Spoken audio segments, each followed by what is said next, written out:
Je n'ai pas réussi à faire des vidéos lifestyle. C'est le sujet du podcast de ce jour. Salut à vous. Lors de ma dernière vidéo, je vous disais que j'allais essayer de faire des vidéos plus lifestyle, etc. pour pouvoir que vous puissiez me vivre au quotidien, vivre un peu ce que je fais au quotidien.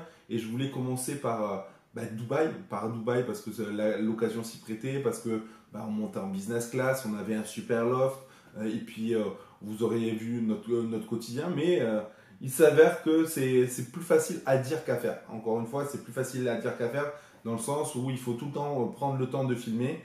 Pourtant, j'avais le monteur pour ça, j'avais tout ce qu'il faut pour ça. Et du coup, ce que j'avais pas prévu, c'était le temps de le faire.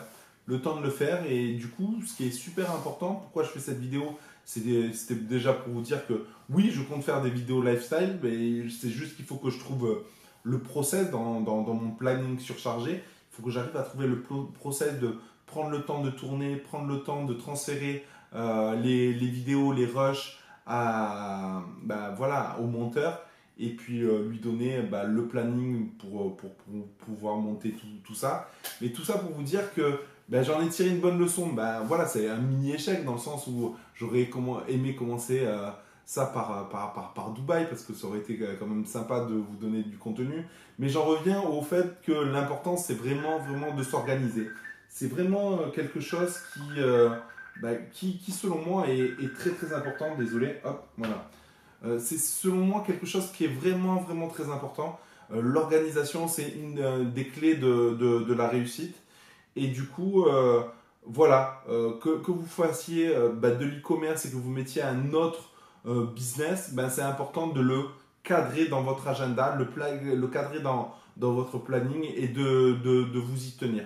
Mais avant même de mettre en place, avant même de se préparer à ça, j'ai envie de vous dire, ce qui est super important, c'est aussi de juger, d'essayer de voir combien de temps ça va vous prendre.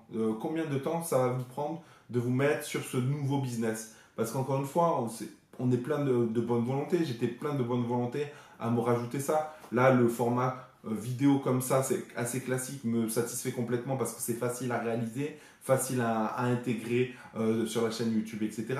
Mais le fait de rajouter des vidéos lifestyle, etc., ça veut dire qu'il faut que je prenne le temps déjà d'imaginer qu'est-ce que je vais tourner en dehors, etc. Et surtout, je me rends compte que ça prend du temps. Ça prend du temps et je n'avais pas jugé ça. Moi, je m'étais dit juste, tu te filmes au quotidien et après, tu envoies en fin de journée les informations directement au monteur. Mais je n'avais pas intégré qu'il fallait se filmer aussi souvent et surtout définir qu'est-ce que j'allais filmer. Ça, c'est super important parce que, encore une fois, c'est quelque chose de tout nouveau pour moi. Et se filmer au quotidien, c'est pas forcément naturel et c'est pas forcément évident. Et en plus de ça, il faut parfaire à plusieurs contraintes. Est-ce que j'utilise un gros appareil? À ce moment-là, il faut un stabilisateur. Est-ce que ça va être trop lourd? Est-ce que je prends plutôt mon smartphone? Est-ce que je tourne en horizontal, en vertical? Est-ce que je ne vais pas avoir des problèmes de batterie? Est-ce qu'on m'entend assez bien? Et tout ça, je ne l'avais pas forcément pris en compte.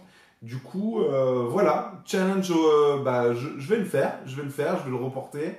Et puis voilà, c'est une bonne leçon de vie, c'est une bonne leçon entrepreneuriale, cette histoire.